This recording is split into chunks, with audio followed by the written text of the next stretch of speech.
தமிழ்நாடு அரசியல் வரலாற்றிலேயே பொருளாதாரத்தோட பொற்காலம் எப்ப தொடங்குச்சு அப்படின்னா அது 2021ல நம்ம திராவிட நாயகன் முதலமைச்சரா பதவி ஏத்ததுல இருந்துதான். ஏன்னா 2021க்கு அப்புறம் தமிழ்நாடு போட்டி போடுறது அடுத்த மாநிலங்கள் கிட்ட இல்ல, வியட்நாம், மெக்சிகோ மாதிரியான மத்த நாடுகள் கூட தான் ப்ளூம்பர்க் செய்தி நிறுவனம் கட்டுரையை வெளியிட்டிருக்காங்க.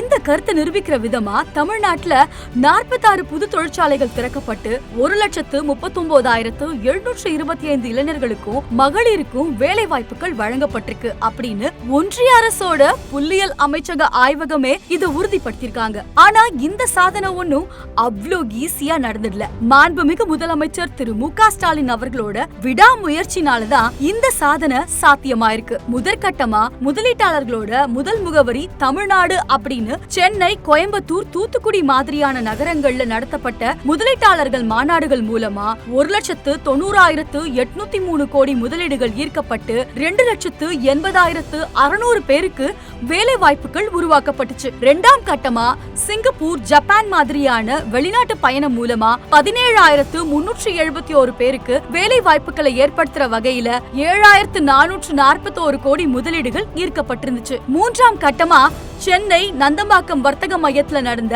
உலக முதலீட்டாளர்கள் மாநாட்டுல முன்னாடி எப்பவும் இல்லாத அளவுக்கு 6,64,180 கோடி ரூபாய் முதலீடுகள் ஈர்க்கப்பட்டு 14,54,712 பேருக்கு நேரடி வேலை வாய்ப்புகளும் 12,35,945 பேருக்கு மறைமுக வேலை வாய்ப்புகளும்னு மொத்தம் 26,90,657 வேலை வாய்ப்புகளுக்கு உறுதி செய்யப்பட்டிருக்கு. நான்காம் கட்டமா ஸ்பெயின் நாட்டு பயணம் மூலமா 3,440 கோடி முதலீடுகளுக்கான புரிந்துணர்வு ஒப்பந்தங்கள் மேற்கொள்ளப்பட்டுச்சு. ஐந்தாவது கட்டமா அமெரிக்கா பயணம் மூலமா 19 புரிந்துணர்வு ஒப்பந்தங்கள் கையெழுத்தாச்சு. அந்த ஒப்பந்தங்கள் மூலமா 11,516 புதிய வேலை வாய்ப்புகள் உருவாக்கப்பட்டிருக்கு. இத்தனைக்கு பிறகும் கூட எதிர்கட்சியிலிருந்து நிறைய அவதூறுகள் பரப்பப்படுது.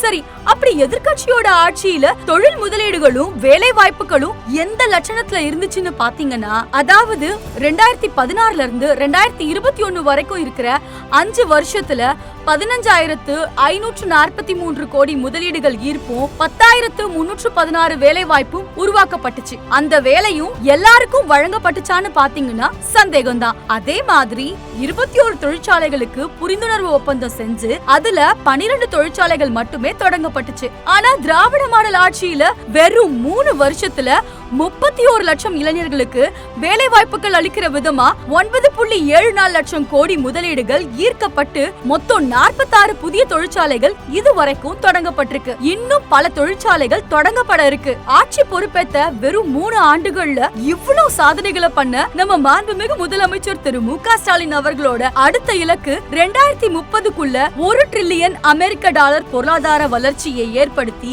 50 லட்சம் இளைஞர்களுக்கான வேலை வாய்ப்பை உருவாக்குறதா இருக்கு. திராவிட நாயகனோட இந்த இலக்கும் கூடிய சீக்கிரம் நிறைவேறும் அப்படின்றதுல எந்த சந்தேகமும் இல்ல.